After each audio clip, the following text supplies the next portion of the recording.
قرآن مجید میں اللہ تعالیٰ نے جہاں رمضان کے روزوں کا حکم دیا وہیں اللہ تعالیٰ نے دعا کا خصوصیت سے ذکر کیا ہے۔ شہر رمضان الذی انزل فیہ القرآن، فرمایا رمضان کا وہ مہینہ ہے جس میں قرآن نازل ہوا۔ اس کے بعد پھر اللہ تعالیٰ نے رمضان کے روزوں سے متعلق حکم بیان کیا کہ دو قسم کے لوگ روزہ چھوڑ سکتے ہیں، ایک وہ لوگ جو مسافر ہوں اور ایک وہ لوگ جو بیمار ہوں۔ اور اس زمانے میں بعض لوگوں کی تحقیق کے مطابق 3 قسم کے لوگ روزہ چھوڑ سکتے ہیں، ایک تو وہ جو بیمار ہوں، ایک وہ جو مسافر ہوں، اور ایک وہ جن کے کل پیپر ہوں۔ یہ ایک نیا فتویٰ مارکیٹ میں آ گیا ہے۔ تو اللہ نے کتنے لوگوں کو چھوٹ دی ہے؟ 2 لوگوں کو، جو بیمار ہوں اور جو مسافر۔ البتہ خواتین کو جب ایام شروع ہوتے ہیں ناپاکی کے تو وہ بھی روزہ نہ صرف یہ کہ چھوڑ سکتی ہیں بلکہ رکھ نہیں سکتی، وہ تو ان کو پھر بعد میں قضا کرنا پڑے گا۔ ان 3 یعنی مردوں میں 2 قسم کے لوگ اور خواتین میں 3 قسم کی خواتین کو اللہ نے اجازت دی ہے۔ لیکن بہرحال ایک فتویٰ مارکیٹ میں نیا چلا ہے کہ جس کے پیپر ہوں وہ بھی روزہ چھوڑ سکتا ہے۔ تو یاد رکھو اس کی شریعت میں اجازت نہیں ہے۔ تو میں یہ عرض کر رہا تھا کہ اللہ تعالیٰ نے جہاں رمضان کے روزوں کا ذکر کیا اور یہ بتایا کہ مریض چھوڑ سکتا ہے، یہ میں ذرا اس کو ایک ہی دفعہ میں سیٹ کر لوں، یہ بار بار تنگ کر رہا ہے۔ جہاں اللہ تعالیٰ نے رمضان کے روزوں کا حکم دیا اور مریض اور مسافر کو چھوٹ دی، اللہ نے وہیں پہ دعا کا تذکرہ کیا ہے۔ آپ سورہ بقرہ دیکھیں، جہاں رمضان کے روزوں والی آیتیں ہیں، ان آیتوں کے ختم ہوتے ہی اللہ کا ارشاد ہے وَإِذَا سَأَلَكَ عِبَادِي عَنِّي فَإِنِّي قَرِيب۔ اے نبی، جب میرے بندے آپ سے میرے بارے میں پوچھیں تو ان کو بتائیے کہ میں ان کے قریب ہوں۔ اجیب دعوت الداعی اذا دعان، میں پکارنے والے کی پکار کا جواب دیتا ہوں جب وہ مجھے پکارے۔ فَلْيَسْتَجِيبُوا لِي، فَلْيَسْتَجِيبُوا لِي، لہذا وہ بھی میری پکار کا جواب دیں، جب میں ان کو بلاؤں تو وہ بھی آئیں۔ وَلْيُؤْمِنُوا بِي، اور وہ بھی مجھ پر ایمان رکھیں۔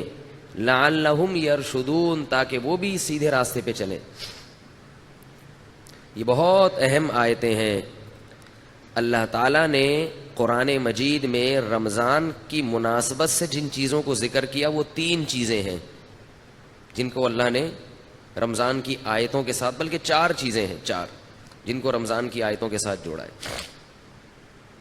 ایک تو روزہ ہے۔ رمضان جیسے ہی شروع ہوگا تو کیا کرنا ہے بھائی؟ سب سے پہلے روزہ ہے۔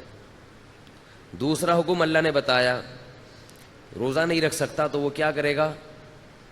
اگر وہ قضا بھی نہیں رکھ سکتا، کسی بھی صورت میں ممکن نہیں ہے، تو وہ فدیہ دے گا۔ فدیہ مالی عبادت ہے۔ تو دوسری چیز اللہ نے کیا ذکر کی؟ مالی عبادت۔ اور حدیث میں اس کو بہت اہتمام سے ذکر کیا ہے۔ گلا بیٹھا ہوا ہے، دعا کریں، کھل کے ہی نہیں دے رہا۔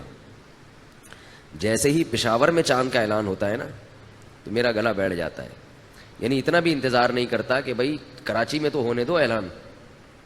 تو رمضان شروع ہوتے ہی ہمارا گلا بیٹھ جاتا ہے، اور بیٹھنے کی وجہ یہ ہے گلے پہ جو بوجھ ہے نا وہ ضرورت سے زیادہ پڑ جاتا ہے۔ سمجھ رہے ہیں نا؟ ایک مزدور کو آپ پتھر اٹھانے کا کہیں تو آپ اسے کہیں بھائی یہ بوری یا یہ پتھر یہاں سے وہاں رکھ کے آ جاؤ، وہ رکھ کے آ جائے گا، تو اس کے بعد آپ اس کو آرام دیتے ہیں۔ مسلسل وہ کرتا رہے تو اس کے بازو بیٹھ جائیں گے، اس کے گھٹنے بیٹھ جائیں گے، اس کی کمر بیٹھ جائے گی۔ تو رمضان شروع ہوتے ہی ہمارے گلے پر کیا ہو جاتا ہے؟ بہت زیادہ بوجھ پڑ جاتا ہے۔ بیانات کا سلسلہ شروع ہو گیا، پھر تراویح پڑھنا بھی ہے، پھر اس کو یاد کرنا بھی ہے۔ تو وہ ہوتے ہوتے پھر وہ پنپنے کا، پھر وہ افطاری میں کیسے پرہیز کرے بھائی؟ پکوڑا چھوڑ سکتا ہے کوئی افطاری میں؟ اب کسی ڈاکٹر کو بولتے ہو، وہ بولے پکوڑے نہیں کھاؤ، سمجھ پکوڑے نہیں کھاؤ، دنیا چھوڑ دیں گے یار، افطاری میں ہم سموسے کیسے چھوڑ سکتے ہیں؟ اور کراچی کی گرمی کے روزے، اتنے ٹف روزے، اتنی گرمی میں انسان بیٹھے اور کھچڑی کھائے گا کیا افطاری میں بھائی؟ تو ہم کہتے ہیں بھائی آدمی کچھ کھائے تو تمیز کے ساتھ. اور یاد رکھو یہ پکوڑا اتنا نقصان دہ چیز نہیں ہے جتنا اس کو بدنام کیا جاتا ہے. بات میں آ رہا ہوں موضوع کی طرف. چھوٹا سا آپ کو ایک ہلکی سی بات افطاری کے حوالے سے بتا دوں. سموسے نقصان دیتے ہیں، پکوڑے نقصان نہیں دیتے. سموسے میدے کے بنے ہوئے ہوتے ہیں، وہ نقصان دیتے ہیں. سموسہ اگر کھانا ہے اندر کے آلو نکال کے کھا جاؤ، اس کے میدا نہ کھاؤ. وہ جو ہوتا ہے نا پاپڑ، اس کا وہ میدا ہے، وہ نقصان دے گا. پکوڑا ہے بیسن. بیسن صحت کے لیے بہت مفید چیز ہے. بیسن میں فولاد ہوتا ہے، طاقت ہوتی ہے. البتہ اس کو ہم چونکہ تیل میں تلتے ہیں تو وہ گڑبڑ کر جاتا ہے تھوڑا سا. تو اب افطاری میں تو چلتا ہے نا. تو اس لیے پکوڑوں کو جتنا بدنام کیا جاتا ہے نا، اتنا وہ قابل ملامت ہے نہیں. تو جتنی ملامت ہے وہ سموسوں پہ لے جایا کریں آپ، ٹھیک ہے؟ تو میں جب سموسہ کھاتا ہوں نا تو اندر سے آلو نکال کے کھا جاتا ہوں. میرے سامنے جو بیٹھا ہوتا ہے وہ پاپڑ کھا رہا ہوتا ہے. وہ سمجھتا ہو کہ یہ مفتی صاحب میرا اکرام کر رہے ہیں، حالانکہ یہ سازش ہوتی ہے جس کو وہ سمجھ نہیں پا رہا ہوتا. دوسرا ایک چھوٹی سی بات آپ کو صحت کے حوالے سے بتا دوں کہ اللہ کا واسطہ کولڈ ڈرنک سے روزہ مت افطار کیا کرو، گردوں کی ایسی کی تیسی ہو جاتی ہے. کولڈ ڈرنک ویسے بھی نقصان دہ چیز ہے، لیکن اگر آپ نے اس کے نقصان کو 100 گنا بڑھا دینا ہے تو اس کا طریقہ یہ ہے کہ آپ کولڈ ڈرنک سے روزہ افطار کریں. لوگ کیا کرتے ہیں کہ خالی پیٹ ہے، پیاس شدید لگ رہی ہے اور پیپسی سے روزہ افطار کر رہے ہیں. گردے جو ہے نا اس وقت مانگ رہے ہوتے ہیں کوئی لکوڈ چیز. اس وقت آپ نے اگر پانی نہیں پیا اور آپ نے اس پہ کولڈ ڈرنک چڑھا دی تو وہ گردوں کی ایسی کی تیسی ہو جاتی ہے. کسی بھی ڈاکٹر سے پوچھ لیں، بہت جلدی برباد ہو جاتے ہیں گردے. تو پہلے 3-4 گلاس سادہ پانی پی لیں، پھر ویسے تو پھر بھی نہ پئیں، لیکن اگر پھر پی لیا جائے تو اتنا نقصان نہیں دیتی. سمجھ رہے بات کو کہ نہیں سمجھ رہے؟ اسی طرح چینی والی چیز افطاری میں، چینی کا شربت جو ہم پیتے ہیں خالی پیٹ، یہ بھی گردوں کو نقصان دیتا ہے.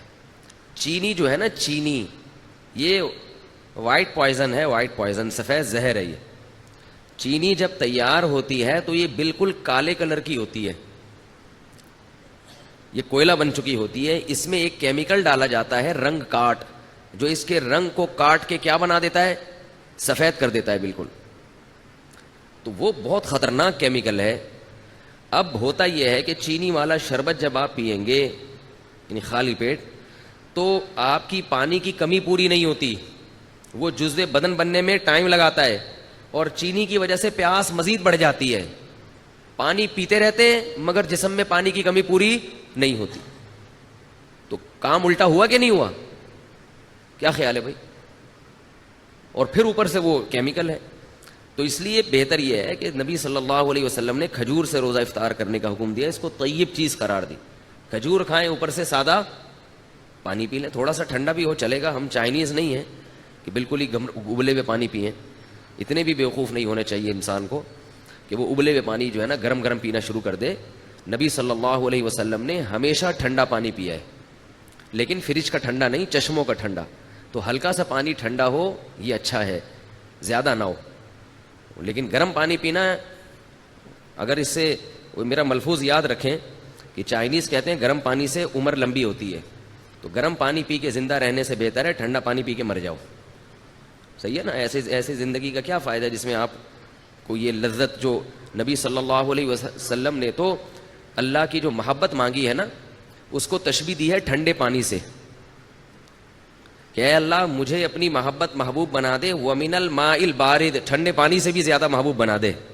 تو اس سے کیا پتہ چلا کہ ٹھنڈا پانی انسان کو محبوب ہوتا ہے، اور نبی صلی اللہ علیہ وسلم کو بھی محبوب تھا. اور حدیث میں آتا ہے کہ ہمارے نبی کے لیے ٹھنڈا پانی باقاعدہ انتظام کیا جاتا تھا، اس کا کنویں کا، چشموں کا جو ٹھنڈا پانی ہے لایا جاتا تھا. تو ٹھنڈا پانی جو نیچرل ٹھنڈا ہو یا تھوڑا بہت فریج کا رکھا ہوا ٹھنڈا، وہ زیادہ اچھا ہے بنسبت یہ جو کھولتے ہوئے گرم پانی پہ آج کل حکیموں نے لوگوں کو لگا دیا ہے، ڈاکٹروں نے بھی، اور چائنا والوں سے یہ بدعت شروع ہوئی ہے. تو یہ نہیں کیا کریں. صحیح ہے نا. بات سے بات نکلتی ہے, موضوع ادھورا چھوڑ دوں گا نا تو مصیبت ہو جائے گی, پھر وہ مسئلہ خراب ہو جائے گا. بعض لوگ کہتے ہیں ٹھنڈے پانی میں یہ فائدے ہیں, یہ فائدے ہیں, یہ بہت گرم پانی میں یہ فائدے ہیں, یہ فائدے ہیں. یقیناً فائدہ ہے, تبھی جو چائے نہ پی رہا ہے. لیکن جہاں فائدے ہوتے ہیں وہاں نقصانات بھی ہوتے ہیں. پہلی بات تو یہ وہ پانی نہیں ہے, اس میں پانی کا مزہ ہی نہیں ہے. آپ پیاس کے وقت قہوے جیسا پانی پی لو تو مزہ تھوڑی آئے گا پینے میں. تو اللہ نے تو یہ ان نعمتوں میں ایک لذت بھی تو رکھی ہے نا. کیا خیال ہے؟ لذت بھی تو رکھی ہے. اور دوسری بات یہ کہ جہاں کچھ فائدے ہیں وہاں کچھ نقصان بھی ہیں. نقصان بھی ہیں. وہ آپ کی جو انرجی ہے نا وہ ختم ہو جاتی ہے اس سے. آپ کبھی تجربہ کر کے دیکھیں, آپ دوپہر کھانا کھا کے گرم پانی پئیں کھولتا ہوں, آپ کو قیلولے میں نیند نہیں آئے گی صحیح طرح سے, نیند خراب ہو جائے گی آپ کی, نیند کا سسٹم آپ کا متاثر ہوگا. تو کھانے کے بعد تو نہ ٹھنڈا پئیں نہ گرم پئیں, اور کھانے کا 1 گھنٹے کے بعد آپ نے ہلکا سا ٹھنڈا پانی ہے, نارمل پانی, وہ پی لیا اس. تو افطاری میں چینی کا شربت خالی پیٹ بول لیں بھائی نہ پئیں, اس سے پانی کی کمی پوری نہیں ہوتی اور پیاس بار بار لگتی ہے. اور اگر کسی کو چینی کا شوق ہے ہی بہت زیادہ تو چینی کا نقصان کم کرنے کے لیے ایک آپ کو ٹوٹکا بتا رہا ہوں. وہ نقصان کم ایسے ہوگا کہ کچی چینی زیادہ نقصان دیتی ہے, پکی ہوئی چینی کم نقصان دیتی ہے. میں نے گھر میں حکم دیا ہوا ہے, حکم کیا, گزارش کی ہوئی ہے گھر والوں سے. حکم کہاں بھائی, ریکارڈ ہو رہا ہے بیان. گزارش کی ہوئی ہے کہ چینی کو پانی میں ڈال کے ابال لو اور اس کا شیرہ بنا لیں. چینی کو نا خوب اچھی طرح پکائیں, پانی میں ڈال کے بہت اچھی طرح پکائیں, خوب اچھی طرح پکا کے نا اچھی طرح بوائل کر کے اس کا شیرہ تیار کر کے بوتل میں بھر کے رکھ لیں. وہ پکی ہوئی چینی ہے, اس میں جو اس کے کیمیکل ہے نا وہ جلنے اور پکنے کی وجہ سے اس کے زہریلی اثرات ختم نہیں ہوتے, کم ہو جاتے ہیں. آ رہی ہے بات؟ ختم نہیں ہوتے, کم ہو جاتے ہیں. تو اب اگر وہ شربت میں ڈال کے پئیں گے تو نقصان تو پھر بھی ہوگا مگر کم ہوگا. شربت میں یا کھیر میں یا حلوے میں, جو بھی آپ لوگ کھاتے ہیں, ہم نہیں کھاتے حلوہ بھائی, ٹھیک ہے نا, تو وہ نقصان کم ہو جائے گا. اسی طرح نمک جو ہے نا, نمک وہ بھی کچا زیادہ نقصان دیتا ہے, پکا ہوا بول لیں کم نقصان. یہ جو کچا نمک ہے نا, اس سے بلڈ پریشر کا مسئلہ کھڑا ہوتا ہے. کچا نمک کھانے میں اوپر سے نمک ڈال دیا. اسی طرح جو آٹے میں نمک ڈلتا ہے, ہوتا تو آٹے میں نمک کے برابر ہے وہ, مگر چونکہ وہ کچا رہ جاتا ہے. روٹی جب پکتی ہے نا تو اندر نمک نہیں پکتا اس میں صحیح طرح. تو جو بلڈ پریشر کے مریض ہیں وہ لوگ جب یہ روٹی کھاتے ہیں تو کھاتے ہی ان کا بی پی ہائی, اور پھر الٹی الٹی باتیں پھینکنا شروع کر دیتے ہیں. وہ دیکھا ہوگا آپ نے, کھانا کھاتے ہی پٹا ہو گیا گھر میں. تو اس کا حل یہ ہے, یہ میں ہوائی باتیں نہیں کر رہا, بڑے بڑے ڈاکٹروں کی بات کر رہا ہوں, اور جن لوگوں نے اس پہ کنٹرول کیا ان کے گھر سے بلڈ پریشر کی بیماری ختم ہو گئی. تو اس کا بھی طریقہ یہ ہے کہ یا تو روٹی میں نمک ڈالیں ہی نہیں, آٹے میں نمک ہی نہ ڈالیں, جو ڈالنا ہے سالن میں ڈال دیں, کیونکہ سالن والا نمک پک جاتا ہے. سمجھ رہے ہیں نا, جب سالن میں نمک ڈالا جاتا ہے تو وہ کیا ہو جاتا ہے, پک جاتا ہے. تو پکنے سے اس کے اثرات کم ہو جاتے ہیں. تو یا تو روٹی میں نمک ڈالیں ہی نہیں, اور اگر نمک ڈالنا ہے تو وہی طریقہ کہ جیسے چینی کا آپ نے شیرہ تیار کر لیا تو نمک کو بھی پانی میں ڈال کے اچھی طرح بوائل کر لیں, خوب اچھی طرح پکائیں اس کو, اور پھر وہ شیرہ یعنی نمک کا جو لیکوڈ ہے وہ آپ بوتل میں محفوظ کر لیں. کیا ہو گیا بھائی؟ بہت آپ کے فائدے کی بات کر رہا ہوں, آپ کے فائدے کی بات کر رہا ہوں. اور یہ ان کا چیزوں کا ہمارے دین اور مذہب سے بھی تعلق ہے. ہمارے نبی نے صحت کی حفاظت کا ہمیں حکم دیا ہے. خاص طور پہ بلڈ پریشر سے صحت خراب نہیں ہوتی, ایمان بھی خراب ہو جاتا ہے, گھر بھی خراب ہو جاتا ہے. جو بیوی کے مریض ہیں نا, طلاقیں بھی اکثر وہی دیتے ہیں, اور بچوں کو بھی اٹھا اٹھا کے کوٹتے رہیں گے, پھینکتے رہیں گے. جب اب بلڈ پریشر کے مریض ابا گھر آئیں گے تو بچے کانپنا شروع کر دیں گے. تو اس لیے نمک کا یہ طریقہ. تو چینی اور نمک آپ نے کیا کرنا ہے, پکا کے رکھیں گھر میں. اور اس کا بڑا فائدہ بھی ہے, جب چینی کا شیرہ تیار ہوتا ہے تو کسی بھی شربت میں یا اس کو گھولنا آسان بھی ہوتا ہے. شیرہ ہے وہ یوں کر کے لاؤ, لیکن اس کے لیے تھوڑی سی خواتین کو محنت کرنی پڑے گی, ٹھیک ہے نا, بہت محنت والا کام ہے یہ. اس میں خواتین کو دیگچی اٹھانی پڑے گی سب سے پہلے, ٹھیک ہے نا, پھر وہ پانی ڈالنا پڑے گا اس میں, پھر اس میں چینی الٹنی پڑے گی, پھر چولہا جلانا, یا تو اس کے ذریعے جلائیں گے یا ماچس کے ذریعے. پھر ابالنا تو کافی ٹینشن والا کام ہے, لیکن ایک دفعہ کی ٹینشن ہے, آپ کو یہ ٹینشن باقی ٹینشنوں سے بچا لے گی. اور بہتر تو یہ کہ چینی چھوڑ دیں, شہد کھائیں بھائی. کیا خیال ہے؟ شہد کا شربت اگر آپ افطاری میں پی لیں تو فائدہ ہی فائدہ. نہ صرف یہ کہ گردوں کو نقصان نہیں دے گا بلکہ فائدہ پہنچائے گا. تو آج کل کوئی اتنا مسئلہ نہیں ہے, شہد کوئی اتنی مہنگی چیز نہیں ہے, خالص ہونا چاہیے شہد. شہد کا جو ہے نا وہ پانی میں 2-4 چمچے گھول دیے, اس میں تھوڑا سا لیمن بھی ڈال دیا, اور لیمو ہونا چاہیے, کچھ اور نہ ہو. لیمو کے نام پہ آج کل مذاق بھی مل رہا ہے مارکیٹ میں. لیمن ہوتا ہے ایک جمیری ہوتی ہے, بالکل لیمو کی شکل کی ہوتی ہے, وہ نقصان دہ ہوتی ہے. تو آپ نے اس کو بولنا بھائی مجھے لیمبو چاہیے, لیمبو. تو لیمن کا آپ نے تھوڑا سا اس میں ڈال دیا, اور شہد بھی ڈال دیا, اور شربت. یہ سارے کام اپنے خرچے پہ کرنے, یہ پہلے بتا دوں آپ کو میں, ٹھیک ہے نا. ایسا نہ ہو مجھے فون کر کے آپ کہیں کہ آپ نے اتنے اچھے اچھے مشورے دیے ہیں. تو اب لیمو کا بھی, کیونکہ لیمو بھی ٹھیک ٹھاک مہنگا ہوا ہے, شہد تو ہے ہی مہنگی چیز. تو یہ آپ اگر پی لیں گے تو اس سے 2 فائدے ہوں گے. ایک تو سارا دن کی جو تھکاوٹ ہے آپ کی سیکنڈوں کے اندر دور ہو جائے گی. سمجھ رہے ہو؟ فائدے گنے. پہلی بات کیا؟ سارا دن کی تھکاوٹ آپ کی دور ہو جائے گی. دوسرا فائدہ کیا ہوگا؟ لذت اور مزہ. شہد اور لیمن کا شربت ملا کے پیئے, مزہ نہ آئے پیسے واپس, بڑا مزہ آئے گا پینے میں. تیسرا فائدہ, آپ کے جسم کا کولیسٹرول بولے نا پگھلے گا, ہینڈسم اسمارٹ ہو جائیں گے, باریک ہونا شروع ہو جائیں گے. نتھر, یہ جو جتنے بھی آپ کے جسم میں فاضل اور فضول چیزیں جو صبح سحری میں کھا کے پیدا ہوئی تھیں, وہ کیا ہو جائیں گی؟ ختم ہو جائیں گی. نتھرنا شروع ہو جائے گا جسم, توند کم ہونا شروع ہو جائے گی آپ کی. سمجھ رہے ہو نہیں سمجھ رہے بھائی؟ اور چوتھا فائدہ کیا ہوگا کہ شہد میں اللہ نے روحانی برکتیں بھی رکھی ہیں. قرآن میں اللہ نے کہا نا فیہ شفاء للناس, تو اللہ نے تعریف کی ہے. تو جس کی چیز اللہ تعریف کرے, ظاہر ہے اس میں جسمانی برکتیں بھی ہیں اور روحانی برکتیں بھی ہیں. تو یہ 4 چیزیں, اور پھر آہستہ آہستہ چینی سے جان چھوٹ جائے گی. یہ 5واں فائدہ ہوگا, شہد کی عادت پڑ جائے گی آپ کو کچھ دنوں میں. تو یہ تھوڑے بہت کام کیا کریں. اور اللہ کا واسطہ, یہ جو بازار سے جتنے قسم کے مشروبات آ رہے ہیں, جتنے قسم کے, چاہے وہ بہت اچھی کمپنیوں کے ہوں یا 2 نمبر لوکل کمپنیوں کے ہوں, سب ایک جیسے ہیں, سب نقصان دہ ہیں. جتنے مشروبات کوئی فری میں بھی دے رہا ہو نا, اگر فری میں بھی, تو نہ لیں اس کو. سمجھ گئے کہ یہاں تک؟ البتہ ہمدرد والوں کا جو روح افزا ہے اس کے بارے میں ماہرین کی 2 رائے ہیں. بعض کہتے ہیں وہ بھی کچھ ایسنس ہیں وغیرہ, اور بعض کہتے ہیں نہیں وہ خالص عرقیات کا مجموعہ ہے. تو مجھے اس کی تحقیق, کتنی اہم باتیں ان کو فری پھوکڑ میں بتا رہے ہیں اور یہ قدر نہیں کر رہے بھائی. تو مجھے اس کی پوری طرح تحقیق نہیں ہے, وہ آپ ہمدرد والوں سے پوچھ لیں کہ بھائی یہ 2 نمبر آ رہا ہے, یا جب تک حکیم محمد سعید صاحب زندہ تھے تو 1 نمبر آ رہا تھا, وہ پھلوں کا رس تھا. ٹھیک ہے نا؟ اب پھلوں کا رس ہے یا پرچی پہ پھل لکھ کے وہ پرچی ڈال دی جاتی ہے, اس کا مجھے علم نہیں ہے. تو دونوں باتیں سننے کو ملتی ہیں, بعض کہتے ہیں 2 نمبر ہے, بعض کہتے ہیں 1 نمبر ہے. تو مجھے نہیں پتا کہ وہ 2 نمبر ہے کہ 1 نمبر. تو آپ کا کوئی جاننے والا ہو تو آپ اس سے تحقیق کر سکتے ہیں. باقی جتنے بھی مشروبات آ رہے ہیں باہر سے, سارے بیڑا غرق کر رہے ہیں, کیونکہ جب آپ خالی پیٹ وہ پیتے ہو ان میں کیمیکلز ہوتے ہیں. وہ کیمیکلز آپ کے گردوں کو فوری طور پر متاثر کرتے ہیں. گردوں کے اتنی بیماریاں, پہلے زمانے میں لاکھوں میں کوئی 1 گردوں کا مریض ملتا تھا. تو اپنے آپ کو ڈائلسس پہ کیوں لانا چاہ رہے ہو بھائی؟ آپ دیکھو نا, ڈائلسس کے مریضوں کو جا کے ہسپتال میں دیکھو, پناہ مانگو گے اللہ کی آپ کہ اللہ مجھے بچا لے اس عذاب سے. تو یہ سارے کیسے مریض بنتے چلے جا رہے ہیں؟ شوگر کی بیماری, گردوں کی بیماری اتنی زیادہ عام ہو گئی ہے. اس کی بنیادی وجہ یہ جو مشروبات ہیں بازار کے, ڈبے جو دودھ کے آپ پی رہے ہیں نا, دودھ کے نام پہ جو مذاق پلایا جا رہا ہے آپ کو, یہ چھوڑ دیں, یہ دودھ نہیں ہے.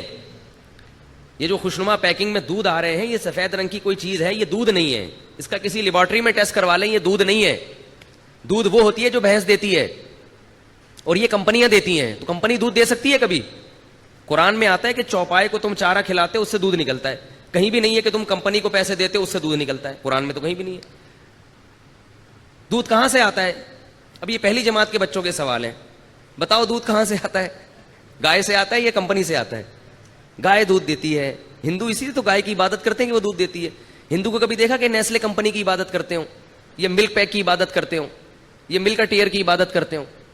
اتنی سینس تو ہندوؤں میں بھی ہے کہ عبادت کس کی کرنی ہے, یعنی ان کے لحاظ سے جو سینس ہے کس کی عبادت کرنی ہے, گائے کی.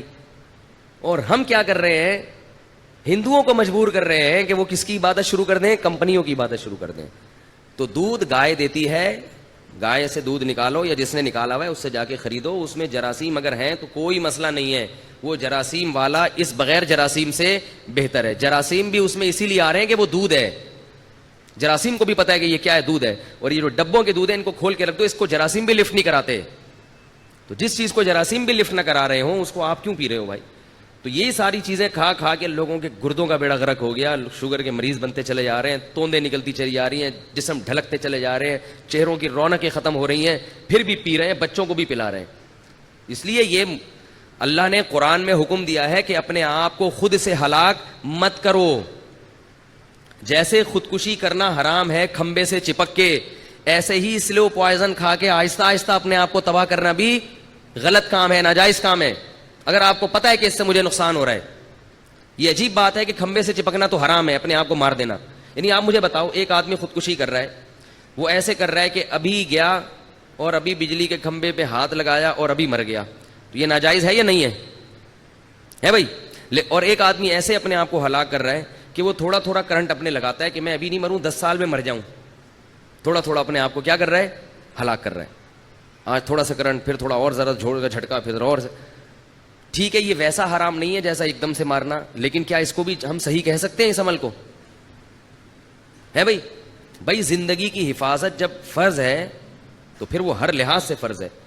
تو اس طرح یہ چیزیں کھا کھا کے لوگوں نے, اور افطاری میں چونکہ زیادہ نقصان ہوتا ہے, تو رمضان تو اللہ نے ہمیں دیا, اس کی حکمتوں میں ایک حکمت یہ ہے کہ اس سے صحت اچھی ہوتی ہے, اور اوپر سے جتنی بیماریاں رمضان میں ہو رہی ہیں اتنی کسی اور مہینے میں نہیں ہوتی, کیونکہ وہ جو سارا جو ہے نا ترتیب آؤٹ کر جاتی ہے. کہاں سے کہاں بات چلی گئی, خیر میں اب اصل بات کی طرف آتا ہوں.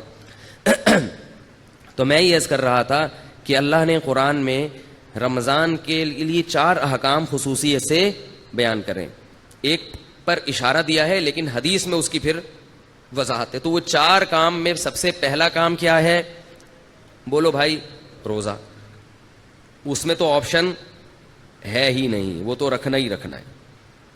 دوسرا کام اللہ نے رمضان میں جس کا خصوصیت سے ذکر کیا ہے وہ ہے تلاوت قرآن. رمضان کا اور قرآن کا آپس کا بہت گہرا جوڑ ہے. شہر رمضان الذی انزل فیہ القرآن, فرمایا یہ وہ مہینہ ہے جس میں قرآن نازل کیا گیا, یہ وہ مہینہ ہے جس میں قرآن نازل کیا گیا. تو اللہ نے رمضان کا انتخاب کیا ہے قرآن کے نزول کے لیے. اسی وجہ سے رسول اللہ صلی اللہ علیہ وسلم نے اس مہینے میں تراویح کو مشروع کیا, تراویح کو, تاکہ اس میں قرآن پڑھا جا سکے. بعض جو متجددین کہہ رہے ہیں کہ تراویح کا نبی سے کوئی ثبوت نہیں ملتا, یہ جھوٹ ہے, غلط بات ہے 100%. تراویح سب سے پہلے کس نے پڑھی ہے, محمد صلی اللہ علیہ وسلم نے. 3 دن پڑھ کے چھوڑ اس لیے دی کہ فرض نہ ہو جائے. پھر صحابہ نے ابو بکر کے دور میں ہی شروع کر دی تراویح, حضرت عمر کے دور میں نہیں شروع ہوئی ہے, یاد رکھو. صحابہ پھر پڑھتے رہے ہیں, نبی کے انتقال کے بعد بھی پڑھتے رہے ہیں, کیونکہ اب فرضیت کا امکان ختم ہو گیا تھا.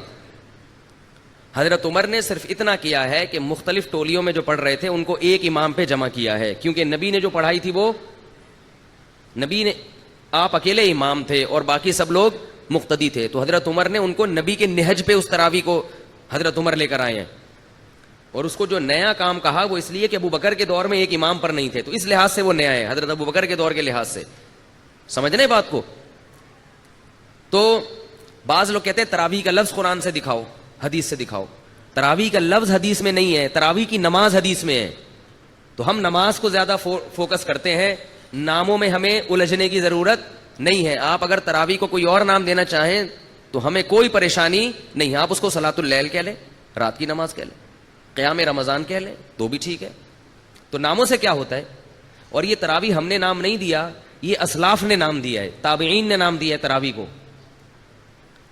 سمجھ رہے ہیں؟ یہ نام اس نماز کو کس نے دیا ہے؟ اسلاف نے, کیونکہ یہ عام تہجد سے, عام معمول سے ہٹ کے تھی, تو انہوں نے کہا اس کا نام کوئی الگ سے ہونا چاہیے. بعض لوگ کہتے ہیں پورے قرآن میں تراویح کا لفظ کہیں نہیں ملتا, نہ حدیث میں ملتا, لہذا یہ بدعت ہے. بھائی نام تو بہت سی چیزوں کا نہیں ملتا, وہ عمل اگر ملتا ہے تو وہ دیکھو. نماز جو ہم پڑھتے ہیں, اس نماز کا پورے قرآن اور حدیث میں کوئی تذکرہ ملتا ہے؟ بولو نا. نماز کے لفظ کا کوئی قرآن و حدیث میں تذکرہ؟ بولو نا بھائی, نہیں ملتا. اب کوئی نماز دکھاؤ, نہیں ہے, نہیں تو ہم بھائی نماز نہیں ہے, صلاۃ تو ہے نا.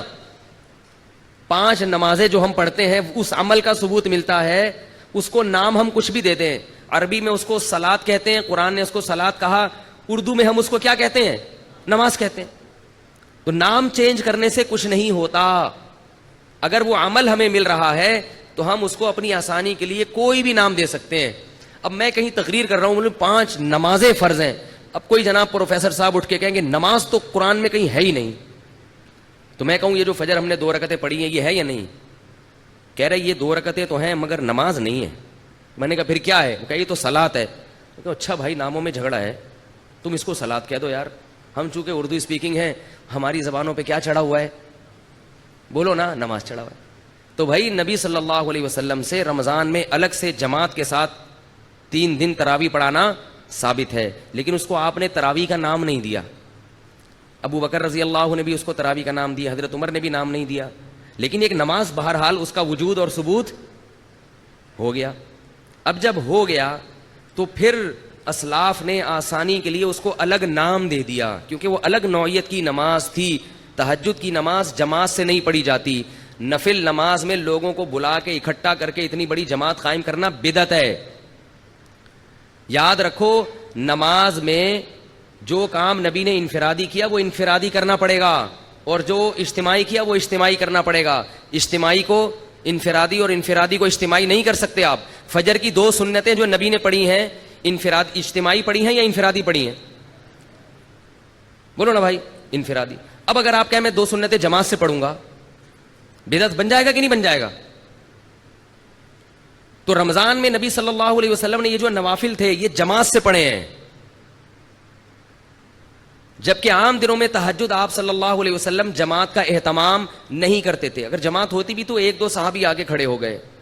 تبھی فقہا لکھتے ہیں کہ نفل نماز کی جماعت میں 4-5 افراد اگر اکٹھے ہوں گے تو یہ بدعت عمل کہلائے گا, کیونکہ نبی صلی اللہ علیہ وسلم نوافل میں جماعت کا اہتمام نہیں کرتے تھے. 1-2 آدمی ہوں ٹھیک ہے, زیادہ نہیں ہوں. تو اب جو تراویح میں اتنی بڑی جماعت قائم کی, اگر یہ بالکل الگ منفرد نماز نہ ہوتی تو اس میں پھر جماعت جائز نہ ہوتی, کیونکہ نبی صلی اللہ علیہ وسلم کا جو 8 رکعت معمول تھا پڑھنے کا وہ جماعت سے نہیں تھا, وہ انفرادی تھا.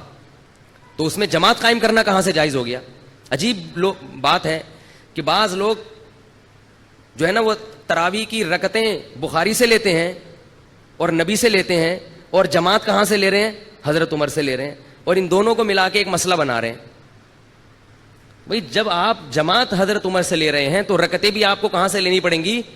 حضرت عمر سے لینی پڑیں گی. اور حضرت عمر نے یہ کہاں سے لی ہیں؟ نبی صلی اللہ علیہ وسلم سے لی ہیں. تو اب اگر کوئی کہنا یہ تراویح کا لفظ دکھاؤ تو بولا نماز دکھا دو, کہ نماز نہیں تو صلاۃ تو ہے نا. تو آپ اسے کہیں جیسے صلاۃ کو ہم اردو میں نماز کہتے ہیں, اسی طرح اسلاف نے اس مخصوص نماز کو جو رمضان میں جماعت سے پڑھی جاتی تھی, اسلاف نے اس کو تراویح کہنا شروع کر دیا. اگر آپ کچھ اور کہنا چاہتے ہو تو ہمیں کوئی اعتراض نہیں ہے, لیکن یہ نماز پڑھو آپ بہرحال اور اس کو مانو.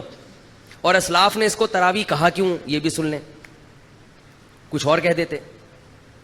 یہ بھی بڑی ٹیکنیکل بات ہے, نوٹ کر لیں, نوٹ, یہ بڑی خاندانی باتیں ہیں, خاندانی.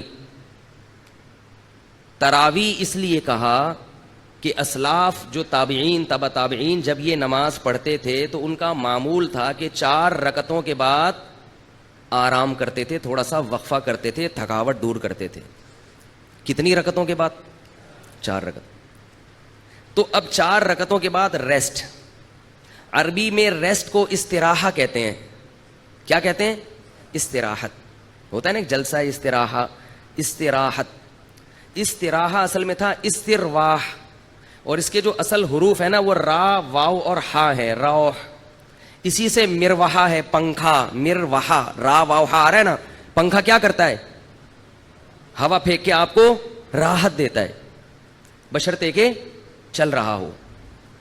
کئی ایسی والوں کی تو کوشش ہوتی ہے کہ نہ دے. اگر پنکھا چل رہا ہو تو آپ کو کیا دے گا؟ راحت دے گا, اور آپ کی طرف بھی ہو, ورنہ دوسرے والے کو دے گا, آپ کو ٹینشن دے گا. تو راحت سے نکلا یہ لفظ, صحیح ہے نا. تو ترویحہ ترویحا راحت پہنچانے والی چیز. تو 4 رکعتوں کے کو کیا کہا جاتا تھا؟ ترویحا, کیونکہ اس کے بعد وہ کیا کرتے تھے؟ راحت حاصل کرتے تھے. کیا حاصل کرتے تھے 4 رکعتوں کے بعد؟ راحت. اب ذرا بات سمجھنا, ترویحتن کی جمع ہے تراویح. ترویحتن کی جمع کیا ہے؟ تراویح. عربی میں جمع کم سے کم 3 افراد پہ بولی جاتی ہے. 2 کے لیے عربی میں الگ صیغہ ہے.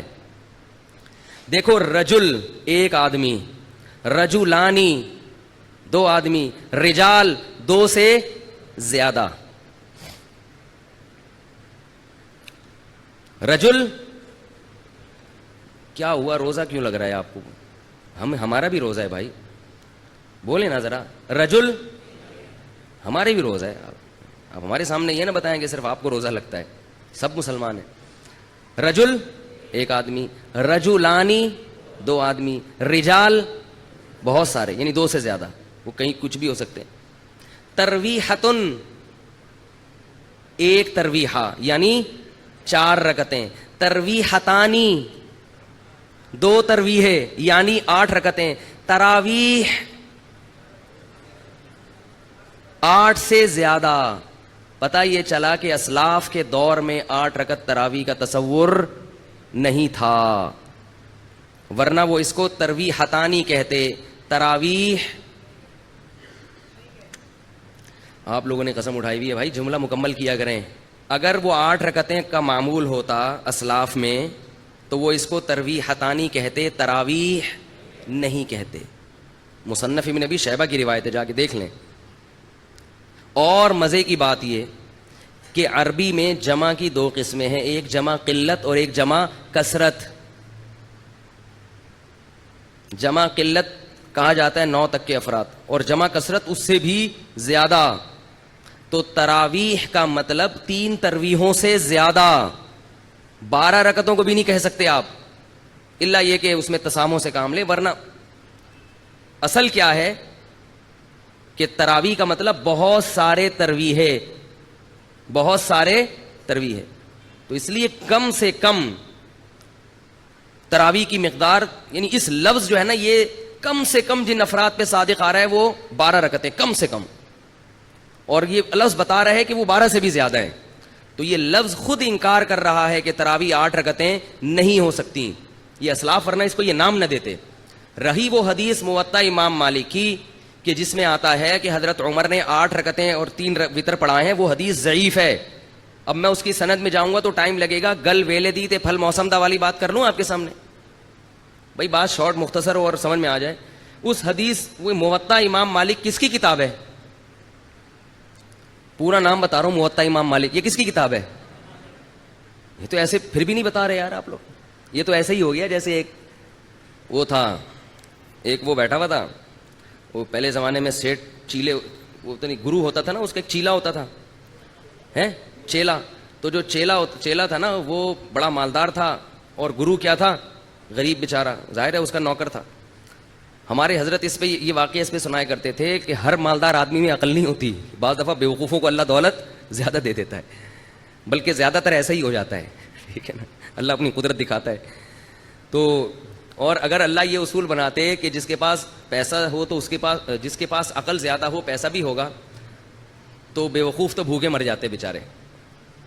تو کیا ہے کہ عجیب حساب ہے کہ بعض دفعہ عقل بالکل نہیں ہوتی, پیسہ بہت ہوتا ہے. تو اس پہ حضرت یہ واقعہ سناتے تھے کہ وہ ایک چیلا تھا, بڑا مالدار تھا, اس کا ایک نوکر تھا.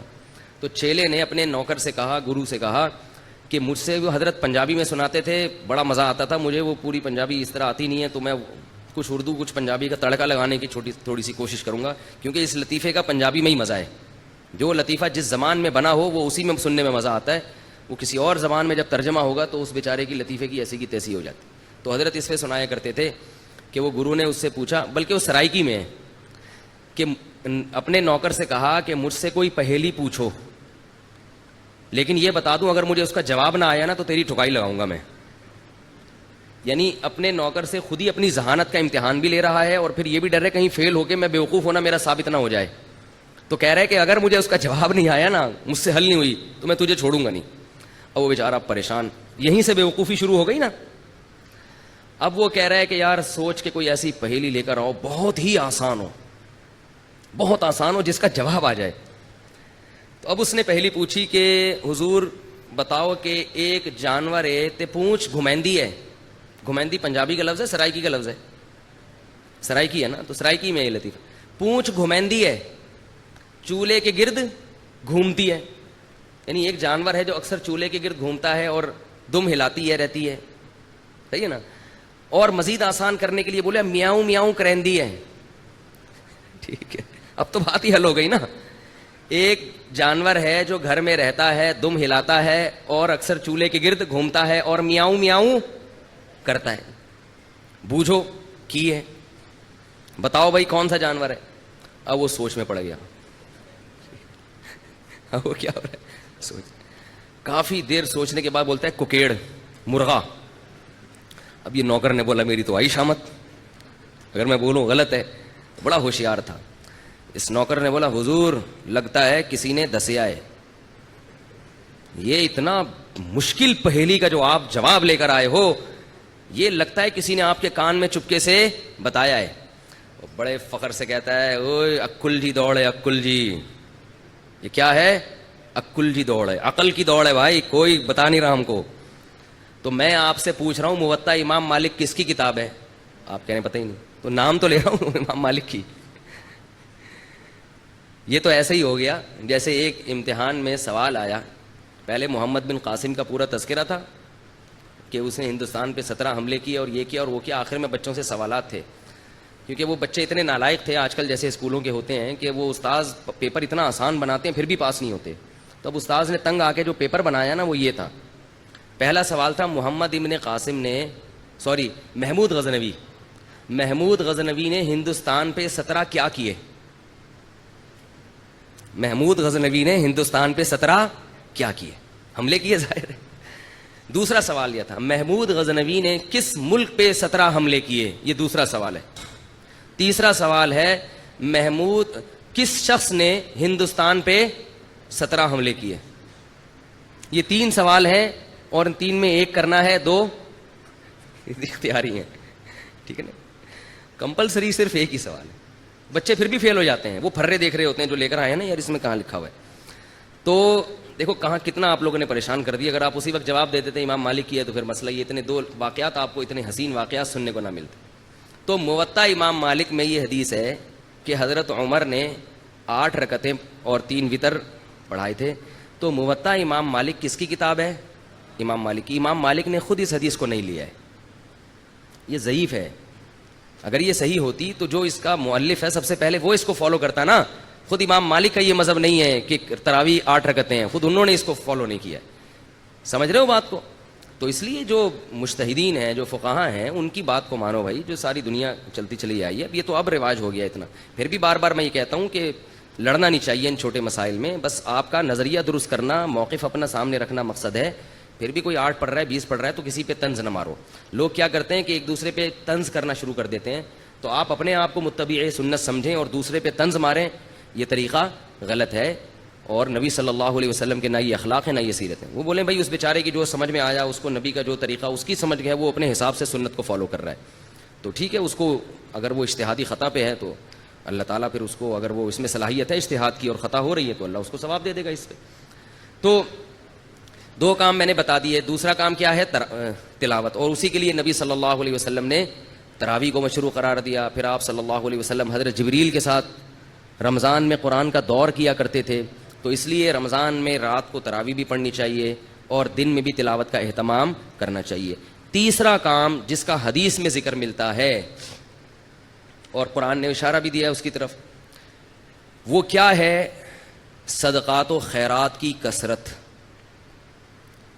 روزہ رکھنا آسان ہے، مال خرچ کرنا مشکل. آج کل لوگ منتیں جو مانتے ہیں نا کہ میرا یہ کام ہو گیا تو یہ کروں گا، یا خواتین جو منتیں مانتی ہیں، نماز روزے کی تو منتیں مانی جاتی ہیں، پیسے خرچ کرنے کی منتیں نہیں مانی جاتی. دکھتی رگ پہ ہاتھ رکھا کہ میں نہیں رکھا؟ میں نے پیسے خرچ کرنے کی منتیں نہیں مانی. پیسوں سے ہمیں بہت محبت ہے اور اللہ نے جہاں نماز کا ذکر کیا وہاں مال خرچ کرنے کا ذکر ساتھ ساتھ کیا. اس سے پتہ چلتا ہے کہ اللہ کو کنجوس نمازی پسند نہیں ہے. تو ہم اس نوٹ سے دل نہ لگائیں, اس پراپرٹی سے دل نہ لگائیں, رکھیں مگر ساتھ ساتھ اللہ کی راہ میں خرچ بھی کیا کریں. آپ کو پتہ ہے کہ پہلے صوفیاء کرام کی جو خانقاہ ہوتی تھی, آج کل چند ایک کو چھوڑ کے اچھے لوگ بھی ہیں تصوف میں الحمدللہ, انہی کی برکت سے آج یہ دین قائم ہے. ہم بھی اسی تصوف کے سلسلے سے جڑے ہوئے ایک نالائق ہیں جو آج یہاں بیٹھ کے ٹوٹا پھوٹا دین کا کام کر رہے ہیں. تصوف پر رد ہرگز مقصد نہیں ہے, کسی کا مذاق اڑانا مقصد نہیں ہے, لیکن بہت سی خانقاہیں کھانے پینے کا ایک ہوٹل بنی ہوئی ہیں, لنگر فری کے چل رہے ہیں اور مریدین آگے پڑے ہوئے کھا رہے ہیں, کھا کے گردنیں موٹی ہو رہی ہیں. جب ان سے پوچھا جائے کہ تم یہاں کیوں پڑے ہوئے ہو تو کہتے ہیں ہم اصلاح کرنے کے لیے آئے ہوئے ہیں. ہم کیوں آئے ہوئے ہیں؟ اصلاح کرنے. چلو پھر بسم اللہ کرو, کھانا کھاؤ. پھر وہ سیٹ کوئی وہ لے آیا, دیگ لے آیا بریانی کی. تو بھائی کوشش کیا کرو جتنا ممکن ہو کھانا اپنے پیسوں سے کھایا کرو, اس سے اصلاح زیادہ ہوتی ہے. دوسروں کے پیسوں سے کھانا کھانے سے اصلاح بولو نا کم ہوتی. اور اگر خانقاہ میں ہو تو کوشش کرو کھاؤ ہی نہیں, روزے رکھو, کیونکہ روزے رکھنے سے جو اصلاح ہوتی ہے وہ کھانے سے نہیں ہوتی. تو بہرحال تو پہلے لیکن اچھی خانقاہیں بھی ہیں الحمدللہ. تو میں یہ نہیں کہہ رہا کہ لنگر کوئی کھلا رہا ہے تو وہ غلط کر رہا ہے اور جو کھا رہا ہے غلط کر رہا ہے, بدگمانی جائز نہیں ہے, لیکن تھوڑا سا اپنے اوپر بھی انحصار کرنا چاہیے نا. ایک خانقاہ ایسی ہے ملیشیا میں, میرا بھائی وہاں گئے, انہوں نے بتایا کہ جس کو بھی ملیشیا میں کھانا مہنگا پڑ رہا ہے نا ہوٹل سے خرید کے کھانا, وہ شیخ سے اصلاحی تعلق قائم کر کے خانقاہ میں ایڈمیشن لے لیتا ہے. آنکھوں دیکھا واقعہ بتایا انہوں نے. شیخ سے اصلاحی تعلق قائم کریں گے اور خانقاہ میں ایڈمیشن لے لیں گے, اور پھر وہاں پہ لنگر آ رہے ہیں اور وہ اصلاح کی نیت سے کھا رہے ہیں. تو اگر کبھی جانا ہو تو ملیشیا میں مجھ سے پوچھ کے جائیں آپ لوگ, ٹھیک ہے نا. میں اپنے بھائی صاحب سے پوچھوں گا بھائی وہ کدھر ہے یار وہ خانقاہ, میں نہیں جاؤں گا وہاں, بات کر رہا ہوں. تو ایسے لوگ بھی ہیں. تو جیسے جب وہاں ملیشیا میں ہو سکتا ہے, حالانکہ وہ بھی ہمارے ہی ایک سلسلے کی خانقاہ ہے, تو یہاں نہیں ہو سکتا کیا؟ یہاں بھی ہے. تو اس لیے پہلے کیا تھی, خانقاہ تھی, تو اس میں جو ہمارے صوفیاء کرام ہیں وہ کیا کرتے تھے, اپنے مرید کے دل سے دولت کی محبت نکالنے کے لیے کیا کرتے تھے, کڑک کڑک نوٹ اور سکے جلوایا کرتے تھے. اس کو ہمارے حضرت جو ہے نا, ہمارے شیخ مفتی رشید احمد صاحب ایسے بتاتے تھے کہ اگر دل میں نوٹوں کی محبت ہے نا, جیسے آج تو نوٹ ہیں سکے نہیں ہیں, پہلے تو دینار ہوتے تھے, درہم ہوتے تھے, تو فرماتے تھے کہ ہم پھر یہ کریں گے کہ جس کے دل میں پیسے کی محبت ہے نا, کہ ہر وقت اپنے بٹوے میں پیسے گنتا رہتا ہے اور دیکھتا رہتا ہے اتنے پیسے ہو گئے, اتنے ہو گئے, اتنے پیسہ, اتنا پیسہ, تو فرماتے تھے اس دل سے دنیا کی محبت نکالنے کے لیے ایک کام کیا کرو, 5000 کا کڑک نوٹ پکڑو اور ایک طرف ماچس کی تیلی سے آگ لگاؤ اور آہستہ آہستہ اس کو جلاؤ. کرنا نہیں ہے یہ کام کہیں آپ شروع کر دیں, شروع نہ کر دیں آپ, یہ تو کسی شیخ سے باقاعدہ اجازت لے کے, وہ آپ کے حالات دیکھ کے آپ کی نفس پکڑ کے چیک کرے گا کہ آپ کی بیماری یہاں تک پہنچ گئی ہے کہ آپ صدقہ بھی نہ کرو, آپ تو جلاؤ, آگ لگاؤ ان نوٹوں کو, لیکن آپ نہ کرنا. یہ ڈاکٹروں کی باتیں وہ ذرا اوپر کی باتیں ہیں. میں ایک بتا رہا ہوں کہ ایسا بھی کیا ہے دل سے پیسوں کی محبت نکالنے کے لیے. فرماتے کنارے پہ آگ لگاؤ, پھر آہستہ آہستہ جب وہ نوٹ جلے گا تو آپ کا دل بھی اندر سے جلے گا, بڑا کلاوازیاں کھائے گا, ہائے ہائے کیا ہو رہا ہے. فرمایا پوری گڈی رکھی ہوئی, پھر دوسرا نوٹ, پبلک بھی دیکھے گی, بولے گی کیا ہو رہا ہے بھائی ہمیں دے دو, بولا نہیں آگ لگاؤں گا آگ. جب فزیکلی کوئی کام کیا جاتا ہے نا فزیکلی, تو اس کے اثرات بھی آپ کی باڈی پہ پڑتے ہیں, آپ فزیکلی فٹ ہونا شروع ہو جاتے ہیں. صرف بیانات سنیں گے تو صرف ذہن متاثر ہوگا, آپ کی باڈی متاثر نہیں ہوگی. دیکھیں میں اگر آپ کو بیان کروں کہ روزانہ جو ہے وہ 2 کلومیٹر یا 5 کلومیٹر جاگنگ کرنی چاہیے, روزانہ آپ سنیں گے, تو کیا آپ ہلکے ہونا شروع ہو جائیں گے؟ جب تک آپ کریں گے نہیں ہوں گے.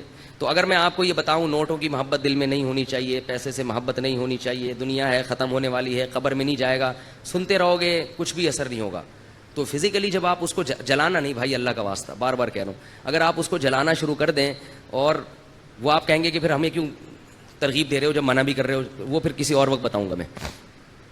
تو ایسے جب آپ اس کو آگ لگائیں گے, ہلکی ہلکی آگ لگے گی, اور یہ آگ نوٹ پہ کم اور آپ کے دل پہ زیادہ لگ رہی ہوگی, اندر اندر سے آپ جلنا شروع ہوگے.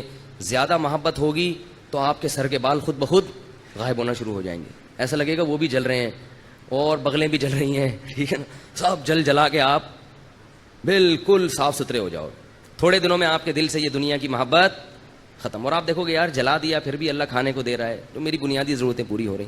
تو یہ مشق کروائی جاتی تھی, لیکن آج کل منع کیا جاتا ہے, آج کل منع کیا جاتا ہے. تو آج کل اتنا ہی کر لو کہ صدقہ کر دو, 5,000 کا کڑک نوٹ نکالو, کسی فقیر کو یہ چونیاں ٹھنیاں چھوڑ دو. 5 روپے کا سکہ دیکھا اپنے سمٹ کے احتجاج میں کتنا چھوٹا سا ہو گیا ہے. ابھی سنا 10 کا بھی سکہ آ گیا ہے, 50 کا بھی سکہ. اف, تو کیا ہو رہا ہے, ہمارے ملک کی حالت کیا ہو رہی ہے؟ یہ بھی اس لیے ہو رہی ہے کہ پیسہ جمع ہو رہا ہے, خرچ نہیں ہو رہا. تو جو ہے نا یہ سکے وکے کے بجائے اب کیا ہے, کڑک سا نوٹ نکالا, اپنے بھائی کو دے دیا, بہن کو دے دیا, اور کیا ہے رشتہ داروں میں کوئی غریب ہے اس کو دے دیا. لوگ رشتہ داروں میں جو غریب ہے اس کو زکوٰۃ دیتے ہیں, دینی چاہیے, ڈبل ثواب ہے. لیکن یاد رکھو کہ رشتہ داروں کا تو ویسے ہی حق ہے اللہ کے بندو, ان کو تو ویسے ہی خرچ کرنا چاہیے, ان کو زکوٰۃ پہ کیوں ٹہلا رہے ہو؟ اگر کوئی رشتہ دار غریب ہے تو وہ تو آپ کی ویسے ہی ذمہ داری ہے نا, اس کا خیال کرو. ٹھیک ہے زکوٰۃ بھی ہو جاتی ہے, لیکن میں یہ عرض کرتا ہوں کہ زکوٰۃ کے لیے تو بہت زیادہ سے زیادہ مستحق کو تلاش کرو, اس رشتہ دار کو ہدیہ دے دیا کرو, ویسے ہی اتنی ہی رقم قسمت میں دے دو ہدیے میں. کیونکہ رشتہ دار بہت سے لوگوں کے اتنے غریب ہوتے نہیں ہیں, لیکن وہ پھر بھی کچھ ہیلے بہانے کر کے, کھینچا تانی کر کے کیا کر دیتے ہیں, زکوٰۃ پکڑا دیتے ہیں ان کو. تو مفتی سے فتویٰ لیتے ہیں, زکوٰۃ ادا تو ہو جاتی ہے, لیکن اس سے بھی بڑے بڑے غریب دنیا میں پڑے ہوئے ہوتے ہیں. تو رشتہ داروں کو ویسے ہی دے دو بھائی. اب ایک بیوہ عورت ہے جس کا بیٹا کما رہا ہے, ٹھیک ہے وہ بیوہ غریب ہے, اس کے پاس نہ سونا ہے نہ پراپرٹی ہے, اس پہ زکوٰۃ لگ جاتی ہے. لیکن جب اس کا بیٹا کما رہا ہے تو اس کو دینے کی کیا ضرورت ہے بھائی؟ ان کو دے دو نا جن کے بیٹے بھی نہیں کما رہے, اس کی ضرورت تو پوری ہو رہی ہے نا بیٹے کے ذریعے. فقہی لحاظ سے بعض چیزیں درست ہوتی ہیں, مگر مصلحت کے لحاظ سے خراب ہوتی ہیں اور شریعت کے مزاج کے موافق نہیں ہوتی. تو بعض دفعہ مفتی فتویٰ دے دیتے ہیں کہ زکوٰۃ اس پہ لگ جائے گی, لیکن آپ کا ضمیر اس کی اجازت نہیں دے رہا ہوتا, تو ضمیر کی بھی مان لینی چاہیے. ایک بیوہ عورت ہے جس کا بیٹا کما رہا ہے لیکن وہ بیوہ غریب ہے, تو بیوہ پہ زکوٰۃ لگ جائے گی, کیونکہ شریعت اس کی غربت کو دیکھتی ہے, اس کے بیٹے کو نہیں دیکھتی. لیکن اصولی طور پر کیا ہے کہ زکوٰۃ کا مقصد غربت ختم کرنا ہے, لوگوں کی حاجت پوری کرنا ہے. تو ایسے کو دو نا جو اس سے زیادہ محتاج ہے, اور اس کو ویسے ہی دے دو. اگر یہ بیوہ آپ کے رشتہ داروں میں سے ہے تو آپ اس کو ویسے ہی ہدیے کے نام پہ دے دیں. ہدیہ تو کسی کو بھی دیا جا سکتا ہے. تو اس لیے بھائی رمضان میں تیسرا کام کیا کرنا ہے, کڑک کڑک نوٹ بولو اللہ کی راہ میں, بولو نا, جملہ مکمل کریں, آدھا کام اسی سے ہو جائے گا, بولنے سے ہو جاتا ہے. کڑک کڑک نوٹ اللہ کی راہ میں خرچ کرنے ہیں. اور شیطان کہے گا کیا کر رہے ہو, اتنی محنت سے کمائے ہیں, اتنی محنت سے کمائے ہیں, کیسے دے دوں؟ دیکھو نبی نے کیا فرمایا, بہترین صدقہ کون سا ہے؟ دل تھام کے سنیں یہ حدیث, بہترین صدقہ کون سا ہے؟ فرمایا تأمل الغنا وتخشى الفقر. وہ صدقہ کہ رقم خرچ کرنے کے وقت تمہیں یہ خیال ہو کہ اگر میں نے یہ پیسے خرچ نہیں کیے تو ان پیسوں سے مزید پیسہ بنا سکتا ہوں, ان پیسوں سے مزید پیسہ بنا سکتا ہوں. تأمل الغنا, امید ہے غنا کی کہ یار یہ اگر میں نے روک لیا نا تو ایسے مواقع آئیں گے جن میں انویسٹ کر کے نوٹ پہ نوٹ چھاپ لوں گا. تو اس پیسے سے انسان کو زیادہ محبت ہوتی ہے. دوسری چیز اس میں یہ ہو, تخشى الفقر, اگر ابھی خرچ کیا تو موجودہ حالت سے نیچے بھی آ سکتا ہوں. صرف امیدیں نہیں ہیں, خطرات بھی ہیں. تأمر الغنا وتخشى الفقر, اور فرمایا ان تکون صحیحا شحیحا, صحت مند بھی ہو. ورنہ بعض دفعہ بڑھاپے میں انسان خوب صدقات و خیرات شروع کرتا ہے, اس کو پتا ہے اب میں دنیا سے جا رہا ہوں, یہ پیسہ میرے کام نہیں آئے گا, بچوں سے بنتی نہیں ہے, ان کو محروم کرنا ہے, تو یہ فلانے مدرسے میں دے دو اور فلاں مسجد میں دے دو. صحیح کا مطلب بالکل جوان ہٹا کٹا, ابھی کھانے پینے کی, لائف کو انجوائے کرنے کی عمر ہے. یہ میں نہیں کہہ رہا بھائی, مجھ پہ کیوں غصے ہو رہے ہیں, میں تھوڑی کہہ رہا ہوں, یہ کون کہہ رہا ہے؟ رسول اللہ, اللہ کے سفیر جو دنیا میں اللہ کا پیغام لے کر آئے تھے. صحیحاً, صحت مند, ہٹا کٹا. اور آج تو بڑھاپے میں نہیں کرتے, پاؤں قبر میں لٹکے ہوئے ہوتے ہیں, پھر بھی میرا پیسہ میرا پیسہ میرا پیسہ. لیکن جوانی میں کرنا اور مشکل ہے. ان تکون صحیحن، 4 شرطیں. دوسرا شحیحن، شحیح طبیعت میں کیا ہو؟ بخل ہو، جان نکل رہی ہو روکڑا، یعنی اپنی طبیعت بھی نہ آمادہ ہو رہی ہو. بعض دفعہ انسان میں ساری صفات ہوتی ہیں اور دل خرچ کر رہا ہوتا ہے اڑانے کا، ویسے ہی شو مارنے کے لیے، یا ویسے ہی کبھی کبھار موڈ اچھا ہوتا ہے نا انسان کا، آدمی کھلا دیتا ہے، بعد میں کہتا ہے یار یہ میں نے کیا کر دیا، اس دن میں نے اتنا پبلک کو اتنا کھلا دیا یار میں تو مغروض ہو گیا، لیکن اس وقت جوش آیا ہوا تھا. فرمائے جوشیلی طبیعت نہ ہو، بلکہ شح کا کیا مطلب ہے؟ اندر طبیعت میں انقباض پیدا ہو رہا ہو، طبیعت یار کیا، جیسے نوٹ نکلتے ہوئے ایسا لگ رہا ہو جیسے کوئی کھال نکال رہا ہے، آپ کی کوئی کھال ادھیڑ رہا ہے، ایسے نوٹ ادھڑ رہا ہو. فرمایا یہ جو 4 صفتیں جس صدقے میں پائی جائیں گی اس سے بہتر صدقہ بولو بھائی کوئی بھی نہیں. اور ہمارا صدقہ کیا ہوتا ہے؟ یہ والا نوٹ دے رہے ہیں کیونکہ یہ ویسے ہی اضافی ہے، اس میں کوئی کاروبار تو میں کر نہیں سکتا، ٹھیک ہے نا. نمبر 2، اتنا زبردست مولوی صاحب کا بیان سنے ایک دم جوش پیدا ہو گیا ہے، اور مولوی صاحب نے بتایا تھا کہ یہ صدقہ کرو گے تو گھر میں وہ جو بلا ہے نا وہ ٹل جائے گی، سانس کا انتقال ہو جائے گا، اللہ نہ کرے. بعض لوگوں کے لیے سانسیں بلائیں ہیں، یا کسی کی سانس ٹھیک ہو جائے گی، بھائی وہ پریشان تھا سانس ٹھیک کرنا چاہتا تھا، ٹھیک ہو جائے گی، تو یہ سب ہو جائے گا. ہم جو صدقے کرتے ہیں نا اللہ کو تو راضی کرنا مقصد ہی نہیں ہوتا، بلائیں ٹالنا مقصد ہوتا ہے. وہ بھی ٹھیک ہے، بلائیں بھی ٹلتی ہیں، بلائیں ٹالنے کے لیے بھی کرنا چاہیے، لیکن پہلی چیز کیا ہونی چاہیے؟ اللہ کی رضا، اللہ خوش ہو جائے، اللہ مجھ سے آخرت کے عذاب کو دور کر دے. میں آج لوگوں کی حاجت پوری کروں گا، اللہ کل قیامت میں میری حاجت پوری کر دے. تو بھائی ٹھیک ہے یہ والا نہیں ہوتا، اس سے نیچے درجے کا صدقہ کر لو. لیکن حدیث میں آتا ہے رسول اللہ صلی اللہ علیہ وسلم رمضان میں سخاوت کے دریا بن جایا کرتے تھے، سخاوت کے دریا. عجیب بات ہے، لیلۃ القدر میں لوگ تلاوت بھی کرتے ہیں، نماز بھی پڑھتے ہیں، صدقات و خیرات نہیں کرتے. حالانکہ عبادت میں تو صدقہ ایک مستقل عبادت ہے، تو لیلۃ القدر میں بھی عبادت صدقات و خیرات والی کیا کریں. اگر اس وقت رات کو آپ کو کوئی فقیر یا مستحق نہیں مل رہا تو کچھ پیسے نکال کے اپنے پرس میں اس نیت سے الگ کر دیں اللہ میری طرف سے یہ میں نے نکال دی. اب مستحق تلاش کرنے میں 1 مہینہ لگ جائے 1 سال لگ جائے وہ ٹینشن کی بات نہیں ہے. الٹے سیدھے لوگوں کو نہ پکڑایا کریں. لوگ جلدی میں کیا کرتے ہیں؟ غلط لوگوں کو پکڑا دیتے ہیں. اس لیے کہ ابھی رمضان ہے ثواب نہ نکل جائے. تو رمضان میں اگر آپ کو مستحق نہیں مل رہا تو آپ ثواب کی نیت سے نکال کے الگ رکھ دیں گے تو انشاءاللہ ثواب رمضان ہی کا ملے گا آپ کو. کیونکہ اب یہ جو آپ تاخیر کر رہے ہیں یہ اپنی سستی کی وجہ سے نہیں کر رہے بلکہ اس لیے کہ صحیح ہاتھوں میں پہنچے، مستحقین تک پہنچے. آ گئی یہ بات سمجھ میں کہ نہیں آئی ہے؟ تو یہ والا صدقہ. اور دیکھو نبی جو سخاوت کے دریا ہوتے تھے تو آپ صلی اللہ علیہ وسلم کے پاس تو مال تھا ہی نہیں. پتہ یہ چلا کہ سخاوت کا دریا بننے کے لیے مالدار ہونا ضروری بولو نا نہیں. اب آپ کہیں گے پیسے ہیں ہی نہیں تو صدقہ کہاں سے کریں؟ ایک آدمی خود غریب ہے وہ کہاں سے صدقہ کرے؟ بھائی جیسے نبی نے کیا اور جیسے نبی نے بتایا.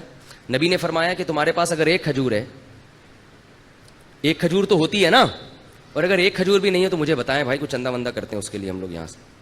وہ ایک چور گیا نا کسی کے گھر میں کچھ مل ہی نہیں رہا تھا تو چور نے 50 روپے نکالے، اس بندے کو اٹھایا بولا یار یہ رکھ.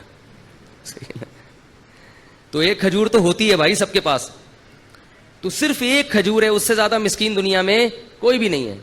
تو فرمایا کہ آدھی کاٹ کے خود کھا لو اور آدھی صدقہ کر دو. فاتقوا النار ولو بشق تمرہ. اور قربان جاؤں محمد صلی اللہ علیہ وسلم کی تعلیمات پہ. فرمایا یہ بھی نہیں ہے، اگر کھجور بھی نہیں ہے، فاقے ہو رہے ہیں تو پھر کیا ہے؟ صدقے کا مقصد دوسرے کی حاجت پوری کرنا، اس کو خوش کرنا نا. تو فرمایا ان تلقى اخاك بوجه طلیق. مسکرا کے بات کر لو لوگوں سے، ایسی بات کر لو جس سے لوگ خوش ہو جائیں. لوگ مجھے کہتے ہیں نا آپ جمعے کے بیان میں ہنساتے بہت ہیں، اس لیے ہنساتا ہوں کہ لوگ گھر میں رو رہے ہیں، گھر میں رو رہے ہیں، بیویوں سے لڑائیاں، ابا سے نہیں بن رہی، چاچے سے نہیں بن رہی، وہ وراثت کھا گیا، وہ یہ کر دیا، اس نے یہ دھمکی دے دی، باہر نکلے گا وہ موبائل چھین کے. کوئی ابھی جمعے میں آتے ہوئے کتنے لوگوں کے موبائل غائب ہو جاتے ہیں. روتا روتا مسجد میں آتا ہے. امام صاحب بھی اگر رلائیں گے تو کہاں جائے گی عوام بھائی؟ اس لیے ہم نے کہا بھائی ایک تھوڑا سا ہلکا ہاتھ رکھو پبلک پہ. یہ ٹینشن کے مریض بن چکے ہیں. کچھ علماء رلاتے ہیں وہ بھی صحیح کرتے ہیں، تو کچھ کو تھوڑا سا ہنسانے دو. میں اس لیے ہنساتا ہوں کہ ہنس ہنس کے بات سمجھ میں آ جائے، عمل ہو جائے. کیونکہ آج کل لوگوں کی قوتیں بڑی کمزور ہیں اور گھر میں رو رہے ہیں. اللہ کی قسم جو لوگوں کے فون آتے ہیں میں کہتا ہوں مجھے مت رلا یار. ایسا بیویوں سے پٹ رہے ہیں تو میں کہتا ہوں مجھے نہ رولا، مجھے آپ کی باتیں سن کے بہت رونا. کہہ رہے سانس آئی ہوئی ہے، جہاں نہیں رہی ہے. عجیب عجیب لوگوں کی کہانی ہے بھائی. ایک صاحب نے کہا میں نے شادی کی ہے, میری بیوی نے اپنی ماں کو میرے گھر لا کے بٹھا دیا ہے, ہل ہی نہیں رہی ہیں, سارے خرچے میں اٹھا رہا ہوں. میں نے کہا ان کے بیٹے نہیں, کہہ رہے بیٹے ہیں پھر بھی نہیں. تو عجیب عجیب لوگوں کی کہانی, اللہ تعالیٰ معاف فرمائے. اللہ سے شکر ادا کرنا چاہیے کہ اللہ تو نے ہمیں بھی اچھی سانسیں ملی ہیں الحمدللہ, اتنی ایسی نہیں ہے بھائی, اللہ کا شکر ہے یار. ہمیں تو محبت ہونے لگتی ہے اپنے سسرال والوں سے. تو خیر, تو نبی نے کیا فرمایا کہ اگر آدھا کھجور بھی نہیں ہے تو کیا کرو, مسکرا کے بات کرو. تو یہ تو ہو سکتا ہے نا بھائی, خام خام ناک پہ مکھی مت بٹھا کے رکھو, جو ملے ذرا اچھی طرح, اور بھائی السلام علیکم کیا حال ہے بھائی, کہاں گئے ہو بھائی, اتنے دنوں سے بڑے یاد آ رہے تھے, وہ بیچارہ خوش ہو جاتا ہے اس سے. لیکن میں زیادہ اس لیے نہیں کرتا کہ وہ چپک جاتا ہے, ٹھیک ہے. تو یہ وہ آدمی یہ کام کر سکتا ہے جس کے پاس تھوڑا سا ٹائم ہو. تو ہمارے پاس تو صدقے کے لیے پیسے ہیں نا, تو ہم پیسے پکڑا دیتے ہیں, اگر بھائی یہ پیسے لے نکل چلو شاباش. لیکن بعض مخصوص دوست ہیں وہ مستثنا, اس سے ایک بندے یہاں بیٹھے ہیں وہ ابھی غصہ نہ ہو جائیں کہیں. تو تیسرا کام نبی نے کیا کیا ہے, صدقات و خیرات. تو یہ کام بھی ہم نے زیادہ سے زیادہ کرنا ہے. چوتھا کام رہ گیا, وہ انشاءاللہ اگلے ہفتے بیان کروں گا. تو بھائی صدقات و خیرات خوب کثرت سے کریں. اور میں بار بار ایک اعلان کرتا ہوں کہ آپ مسجد کے امام سے بھی, اپنے امام سے بھی رابطہ کر سکتے ہیں. ائمہ کرام کے پاس مستحقین ہوتے ہیں, کوئی میرے ذریعے سے اگر تعاون کرنا چاہے غربا اور مساکین, تو ہمارے پاس بھی غربا اور مساکین کا ایک اچھا خاصا جماعت ہے ہمارے پاس جن کے ساتھ ہم تعاون کرتے ہیں. بہتر تو یہ کہ خود پہنچائیں. میں کہتا ہوں کہ کسی کو نہ دیں, مجھے بھی نہ دیں, خود پہنچائیں. لیکن بعض لوگ یورپ میں ہیں, امریکہ میں ہیں, امریکہ میں غریب مشکل, وہاں کے غریب یہاں کے مالداروں سے زیادہ اچھی حالت میں ہوتے ہیں. تو جو خاص طور پہ یورپ میں رہتے ہیں وہ لوگ رہتے ہیں, ان کے لیے مشکل ہوتا ہے غریب تلاش کرنا. تو وہ پھر اپنے ملکوں میں, ویسے بھی اپنے ملکوں کا حق زیادہ ہے, تو ان کو چاہیے بھائی اپنے ملکوں میں بھیجیں اور پھر یہاں کے ذریعے لوگوں پر تقسیم کروائیں, تاکہ ہمارے ملکوں کی غربت دور ہو. اللہ تعالیٰ سمجھنے کی, عمل کی توفیق عطا فرمائے. جی, اعتکاف کے ابھی فارم ملیں گے جمعے کی نماز کے بعد. جو لوگ بھی اعتکاف میں بیٹھنا چاہتے ہیں تو وہ ابھی اس فارم لے لیں. اور جو باہر سے, کراچی سے باہر سے آنا چاہتے ہیں, تو یہ نعیم بھائی کا نمبر ہے 03339614. اس نمبر پہ کال کر کے اپنی رجسٹریشن کروا سکتے ہیں. صرف 2 دن ہے آپ کے پاس اعتکاف میں بیٹھنے والوں کے لیے, 2 دن ہے. 2 دن میں جن کے رجسٹریشن ہو گئی بس انہی کو بیٹھنے کی اجازت دی جائے گی, کیونکہ محدود جگہ ہیں, بہت زیادہ رش اکٹھا ہو جاتا ہے, اس کو پھر مسجد میں جگہ نہیں ہوتی. پتہ نہیں ابھی ذہن میں نہیں ہے.